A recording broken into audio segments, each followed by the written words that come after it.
comes back on tonight? Are you going to give it a second chance? A lot of talk about that last week. So thank you for joining your boy. The number is 404-382-0338.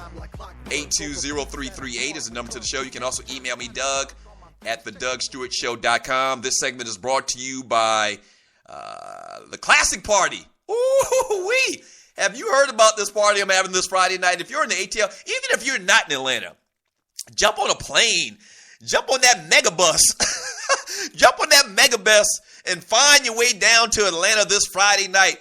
The Atlanta Classic is going down Saturday between the South Carolina State Bulldogs and the North Carolina A&T Aggies. So once again, your boy is having the biggest blowout party in the history of parties.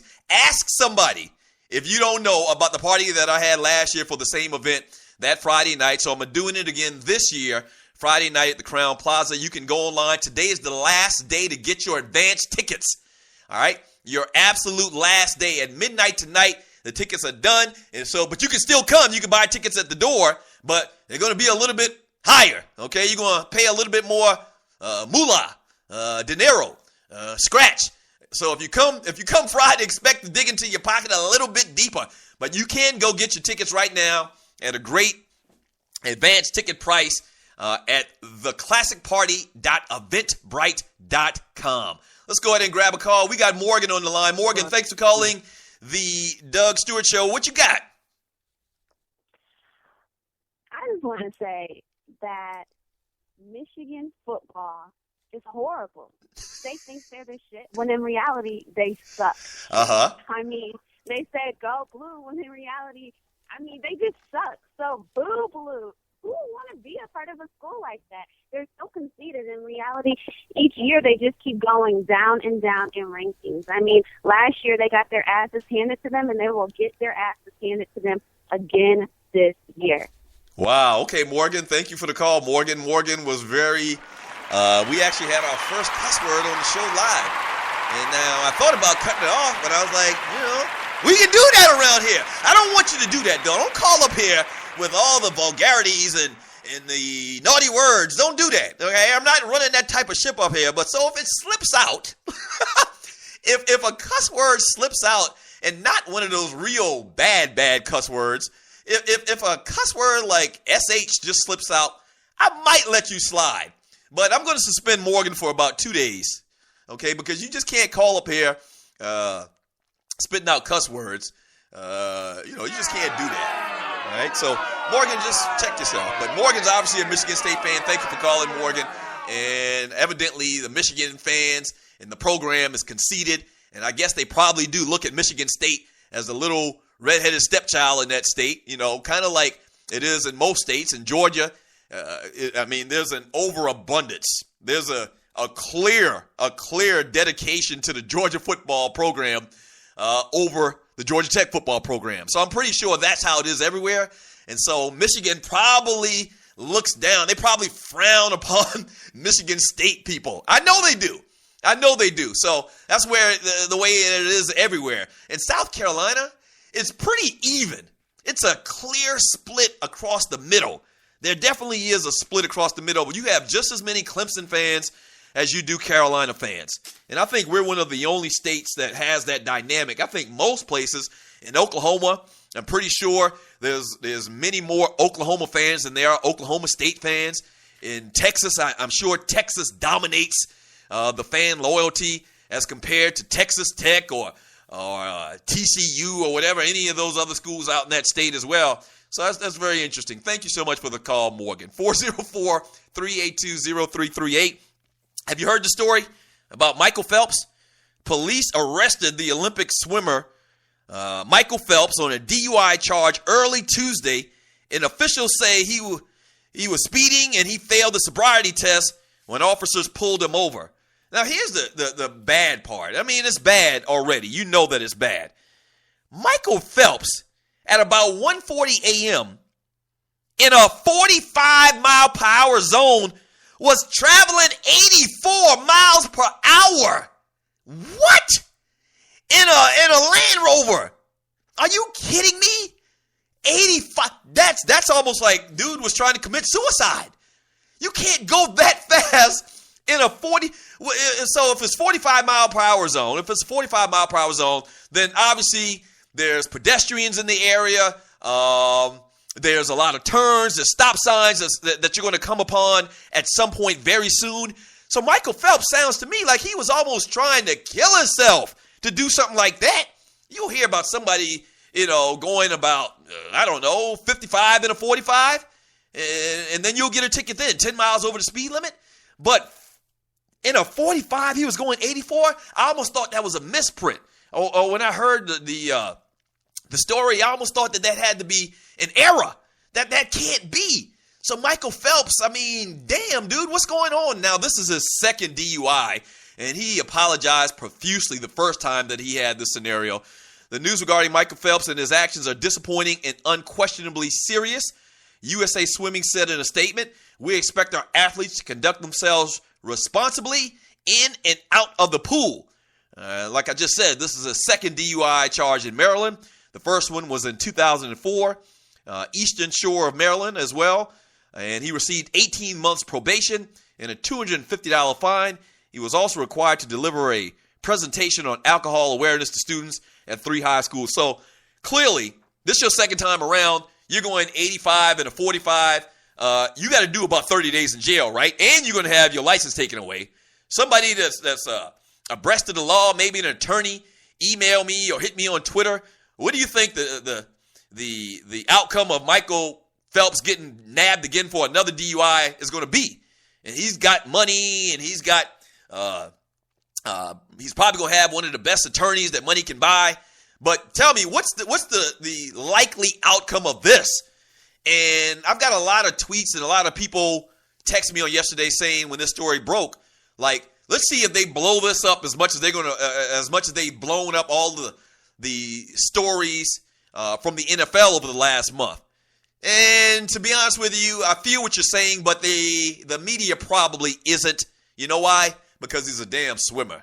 And we really don't give a rat's ass about swimming. We don't. I mean, so that's why he's probably going to escape a lot of the wrath of the media, is because the media really is only going to report, and they're going to sensationalize what the fans and what people are talking about, okay? And so swimming is just not that high on the list of priorities when you're talking about sports and our interests and the things that we like to do. Here's somebody on the chat line on Spreaker.com. Eugene says, ha, ha, ha, Michael Phelps goes 84 miles per hour through a tunnel, speed limit 45 miles an hour, and no time in jail. Second DUI, really police. And that's kind of the point I was just making. I'm really interested to see, and I don't know how much he had to post as bond to get out of this, the hooscow, but I'm interested to see what type of penalty he pays. And people always get up in arms about the fact that athletes don't suffer as much as their counterparts that aren't well-known athletes. Well, let's see what happens with this, because 84 miles per hour, not just him. Damn, Michael Phelps trying to kill himself. He easily could have killed somebody else. He could have killed a kid. And I tell my daughter, knock on wood, and I need to do it too. I try to do it as well. And in areas where those slow speed limits is for a reason. You know, you kill somebody, you're going to have to live with that for the rest of your life. You know, damn, Michael Phelps trying to kill himself. If he wants to do that, that's his business. He needs some help.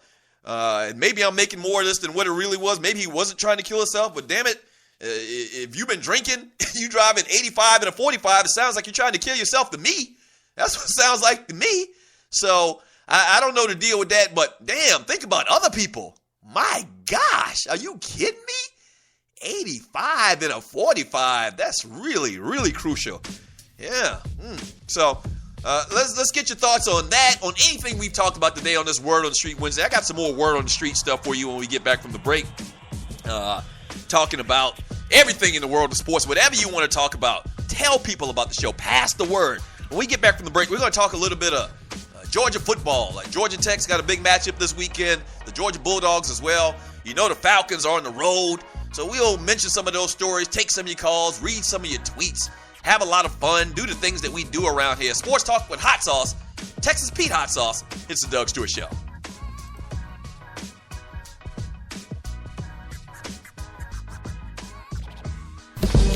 This your Kinfolk Doug Stewart. Want to protect you and your family from life's unexpected mishaps? Then join 7. Join 7 is a prepaid legal company under the umbrella of the Protection Group. Join 7 is the only group benefit or motor club in the U.S. that offers auto reimbursement coverage, key replacement coverage, roadside assistance, gives you a current Medi-file, prescription savings, and a fully encompassed prepaid legal benefit that includes identity theft. They got your back. The average combined cost to purchase these benefits individually is over $850 a year. Join today and take advantage of all 7 for $17 a month. They've been around for over 20 years, so check them out by clicking on the banner link on my page, thedougstewartshow.com, or the app. Just go ahead and join 7. All right, I know the deal. You've been thinking about starting that online store, right? And you do know e-commerce makes billions a year. That's right, billions with a B. Well, just do it, and do it right with my friends at AmeriCommerce. AmeriCommerce is an easy-to-use tool to sell anything online, on Facebook, and through mobile phones. Over 100,000 merchants and website owners have chosen AmeriCommerce to handle their stores and customers. They have the most in-depth features in the industry, which include multiple storefronts, website management from one source, a Facebook shopping application, a mobile-optimized website, and much more. Don't let eBay, Amazon, and Zappos get all the money. Get your piece of the pie, too. Click on the link on thedougstewartshow.com or the app link for details. Welcome to Atlanta, my SC State Bulldog family. Once again, your boy Stu is throwing the biggest party of the year, October 3rd, 2014, in honor of the classic game being played in Atlanta that Saturday. It's only for the grown and sexy, though. The party will be held in the Georgia Ballroom in the Crown Plaza Hotel, located at 590 West Peachtree Street, Northwest ATL, starting at 10 p.m. Atlanta's own DJ Cowboy playing all the old school hits. You know how he do. It's going to be crazy. Last year at Asia, 4 years ago at Shout, this year at the Crown Plaza. Bananas! Advance tickets are $20 for a limited time, so get yours at theclassicparty.eventbrite.com. Last year, over 1,000 people kicked it hard at ATL with your boy. And to quote the great Sidney Poitier, let's do it again. See you in Atlanta.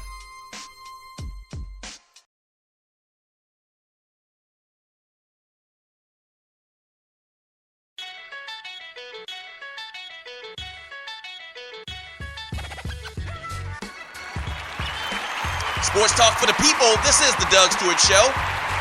Coming to you live and in effect. ATL show. Love the ATL. I've been here, this is my 20th year in Atlanta. Moved here in 1994, fresh out of college. I actually was living in Pensacola, Florida. I had a job down there. My first job out of college, I was a manager of Foot Action USA. Yes! Yes! Shouts out to Foot Action USA. Y'all should do some business with me as well. First job was a manager trainee. Got some management training. Got a background in management.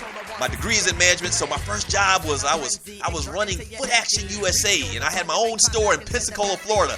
The only problem with that job, and I actually loved that job, I loved retail. Retail was good because you got to see a bunch of interesting people all day long, and you had fun, and you weren't behind a desk and this, that, and the other. But the only problem with that is you can't get off on the weekend. I don't care what. You not getting off on Saturday in retail. And that's a problem that I had with it. I probably still would have been at Foot Action right now. I probably would have been a damn regional director or an owner maybe if they franchise them things out. I don't know. But you can't get off on Saturday ever. You can work there every week of the year for 20 years straight. But you're not getting off on Saturday. At least that's the way it used to work back in the day.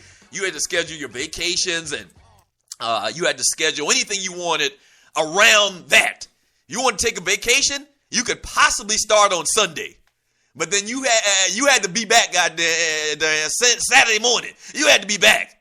All right? And I almost cussed just now. GD. But so you had to be back on Saturday morning. But I've been here in Atlanta. I digress. I've been here in Atlanta since 1994. The ATL is like my adopted hometown. Just like Ric Flair used to say, Charlotte, North Carolina, my adopted hometown. Because I think Rick's like from Minnesota or something like that. So, Yeah. Love ATL, man. Shouts out to all